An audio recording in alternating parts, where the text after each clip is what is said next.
ကျမတို့ကိုယ့်ရဲ့ဖုန်းကိုကာဗာဝယ်ပြီးတေးသေးချာချာကာကွယ်ထားတဲ့အချိန်မှာကျမတို့ရဲ့အဖိုးတန်တဲ့ဘဝတစ်ခုလုံးအတွက် live protection ရှိပြီလားလို့မေးရင်တော့မရှိသေးဘူးလို့ဖြေမဲ့သူတွေကအများကြီးရှိမှာပါ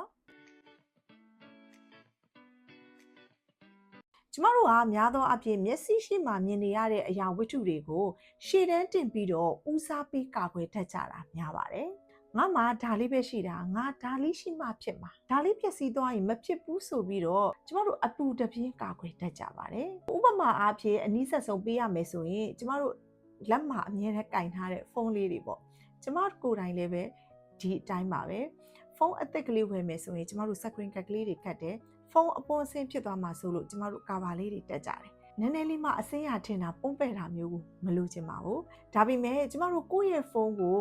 ကာဗာဝယ်ပြီးတေးသေးချာချာကာကွယ်ထားတဲ့အချိန်မှာကျမတို့ရဲ့အဖိုးတန်တဲ့ဘဝတစ်ခုလုံးအတွက် live protection ရှိပြီလားလို့မေးရင်တော့မရှိသေးဘူးလို့ဖြေမဲ့သူတွေကအများကြီးရှိမှာပါကျမတို့နေ့စဉ်ဖြတ်သန်းနေတဲ့ဘဝထဲမှာအခုလိုစက်ချင်ဘက်ဖြစ်နေတဲ့အရာတွေအများကြီးပဲရှိပါတယ်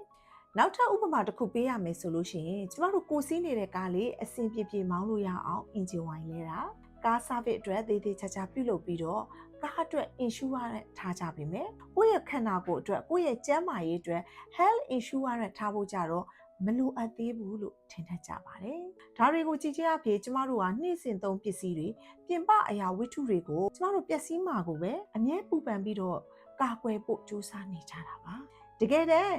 အဲ့ဒီပစ္စည်းတွေကိုရှာဖွေပေးနေတယ်မိသားစုကိုလှုပ်ကျွေးနေတဲ့ဝင်ငွေတွေရှာနေတယ်ကိုယ့်ရဲ့ကျန်းမာရေးနဲ့ဘဝအတွက်ကိုကြတော့ဘာမှမဖြစ်တော့ပါဘူးဆိုတဲ့စိတ်နဲ့မေးလျော့နေတတ်ကြပါတယ်တကယ်တော့ကျမတို့ပစ္စည်းတွေပျက်စီးသွားရင်အသစ်ပြန်ဝင်လို့ရပါမယ်ကိုယ့်ရဲ့ကျန်းမာရေးနဲ့ဘဝကတော့ထိခိုက်သွားရင်အစားထိုးလို့မရနိုင်ပါဘူးရှင်ဒါကြောင့်ဒီနေ့ဒီဗီဒီယိုလေးကနေတဆင့်ကျမတို့ဘာကိုတန်ဖိုးထားပြီးတော့ပို့ပြီးကာကွယ်သင့်လဲဆိုတာကိုမျှဝေပေးခြင်းဖြစ်ပါတယ်ကျမတို့ပစ္စည်းတွေမကဘဲနဲ့ကိုယ့်ရဲ့ဘဝနဲ့မိသားစုရဲ့အနာဂတ်အတွက်ကိုပါကြိုတင်ပြင်ဆင်မှုတွေစီစဉ်ထားဖို့အတွက်တိုက်တွန်းပါစေရှင်ဒီနေ့ကျမပြောပြတဲ့အကြောင်းအရာလေးတွေကအကျိုးရှိမယ်လို့မျှော်လင့်ပါတယ်ရှင်နောက်ထပ်သိလို့တဲ့မေးခွန်းတွေရှိရင်လည်း comment မှာမှတ်ပြီးတော့မေးခဲ့လို့ရပါတယ်ရှင်